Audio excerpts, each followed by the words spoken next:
Olá, na aula de hoje, do oitavo ano, nós iremos estudar propriedade dos triângulos, elementos do triângulo isósceles. Os triângulos isósceles, eles possuem dois lados congruentes. Temos aqui um triângulo isósceles. Por exemplo, esse lado aqui, ele é congruente a esse lado. Agora iremos apresentar os elementos dele. O que é esse de elementos? O lado com medida diferente é chamado de base, ou seja, esse lado aqui é igual a esse. E esse lado diferente é chamado de base. Os ângulos adjacentes à base são chamados ângulos da base. O que são os ângulos adjacentes? Esse ângulo aqui e esse são ângulos adjacentes a essa base aqui. Então, eles são chamados de ângulos adjacentes à base. O ângulo oposto à base é chamado de ângulos do vértice. Então, esse ângulo aqui, ó, ele é chamado de ângulo do vértice. Por quê? Ele é oposto a essa base aqui. Propriedades do triângulo isósceles. A primeira propriedade diz: em todo triângulo isósceles, a mediana, a altura relativa à base e a bissetriz do ângulo do vértice coincidem. Temos aqui um triângulo, ou seja, AB é um lado, que ele é igual ao lado AC, e o BC é o lado diferente. Essa altura A até M coincide com a mediana, coincide também com a bissetriz. Lembrando que a altura é o vértice oposto à base, de maneira que forme um ângulo de 90 graus. Então, aqui é a altura. A bissetriz divide o ângulo em dois ângulos iguais. Ou seja, esse ângulo aqui, ó, esse ângulo aqui, ele é igual a esse ângulo aqui. E a mediana, ela divide esse lado. A mediana divide a base em dois lados iguais, de forma que aqui forme um ângulo de 90 graus também. É por isso que o segmento AM, ele é mediana, é bissetriz e também é altura. Segunda propriedade, em todo triângulo isósceles, os ângulos da base são congruentes. Temos aqui um triângulo isósceles. Temos aqui um triângulo isósceles. O que quer dizer? Que esse ângulo aqui, ele é igual a esse ângulo aqui, ó. Então, essa é a segunda propriedade. Então, para os triângulos isósceles, nós temos duas propriedades. Essa primeira propriedade aqui, que quer dizer que o segmento AM ela é mediana, é altura e também é bissetriz. Esse segmento AM. Por que é mediana? A mediana divide esse segmento em duas partes iguais, de forma que esse traço aqui seja perpendicular.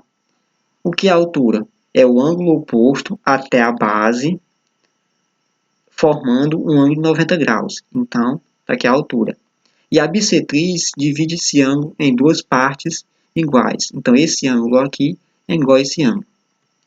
E temos a segunda propriedade, novamente, que é em todo triângulo isósceles, os ângulos da base são congruentes, que quer dizer que esse ângulo aqui, ele é igual a esse ângulo aqui. Pronto, agora nós vamos para as propriedades do triângulo equilátero. Lembrando que um triângulo equilátero, ele possui os três lados congruentes, ou seja, iguais. Em todo triângulo equilátero, os três ângulos internos são congruentes, medindo 60 graus. Então, o que quer dizer isso? Temos aqui um triângulo, né? Seja um triângulo, ó, o triângulo A, B, C, é equilátero. Quer dizer que esse lado é congruente a esse lado, que é congruente a esse lado. Temos aqui o lado, ó, que é o lado AB, AC e BC, são congruentes. E a mediana, que é a M. Então, daqui até aqui é chamado de mediana. E BC é a base desse triângulo. Pelo lado, ó, pelo caso, temos aqui, ó, pelo caso LL, temos que esse triângulo aqui, ó, esse triângulo aqui, ele é congruente a esse. Por que eles são congruentes? A mediana aqui dividiu essa base em dois lados iguais. Ó. Esse lado aqui é igual a esse lado aqui. Esse lado aqui, é igual a esse lado aqui. Por que eles são iguais? Porque eles são triângulo, porque é um triângulo equilátero. E essa altura aqui pertence tanto a esse triângulo como a esse triângulo. Então, pelo caso lado a lado, nós temos que esse triângulo aqui é igual a esse triângulo. Temos aqui outro segundo caso. Aqui eu tomei como mediana esse lado aqui, ó, AM. Já nesse outro triângulo aqui, eu peguei a mediana do BM, usando esse lado aqui, ó, esse lado. Então, pelo caso LLL, que é lado, lado, lado, nós temos que esse triângulo aqui, ele é congruente a esse triângulo. Por que eles são congruentes?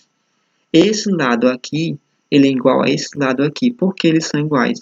Porque é um triângulo equilátero. Essa mediana aqui, dividiu essa base aqui em dois lados iguais. Ó. Esse lado aqui é igual a esse lado aqui. Essa mediana aqui, ó, BM, ela pertence tanto a esse triângulo como a esse triângulo. Então, nós temos que A é congruente a C. Então, temos que aqui, ó, que esse ângulo B aqui, ele é congruente a esse ângulo C. E aqui nós temos que A é congruente a C. Temos aqui, ó, se B é congruente a C e A é congruente a C, então nós temos o quê? Temos que esse ângulo A é congruente a B e é congruente a C. Lembrando que em um triângulo, a soma dos ângulos tem que dar 180. Então aqui, ó, vale, é a soma desse ângulo mais esse e mais esse dá 180. Mas como sabemos que são congruentes, ou seja, é 180 dividido por 3. Então, temos que, ó, a medida desse ângulo aqui, mais esse e mais esse, tem que dar quanto? 180. Como sabemos que eles são congruentes, então a soma deles eu vou dividir por 3. Ó, 180 dividido por 3 dá 60. Então era só isso. Isso aqui foi uma pequena demonstração. Então a propriedade do triângulo equilátero é essa. Em todo triângulo equilátero, os ângulos internos são congruentes, medindo 60 graus cada um. Ou seja, esse ângulo aqui mede 60, esse mede 60 e esse também mede 60. Então, essa é a propriedade do triângulo equilátero. Então, obrigatoriamente, todos os ângulos têm que medir 60 graus. Temos aqui também as construções geométricas. Como nesta aula vocês irão construir figuras. Caso vocês tenham em casa um compasso e régua, vocês poderão fazer se baseando nas dicas que o livro dá. O livro dá o passo a passo de como fazer desenho geométrico. Então você pode usar o passo a passo. Tipo esse passo aqui, ó. Primeiro passo, desenhe um ângulo qualquer. Você vai desenhar um ângulo qualquer. Aí depois você vai seguindo todos os passos. Então aqui é uma construção. Temos aqui outra construção, ó. Segunda construção. Então eu sugiro que caso vocês tenham em casa um compasso e uma régua, construam essas figuras que o livro traz. Então, obrigado e até a próxima aula.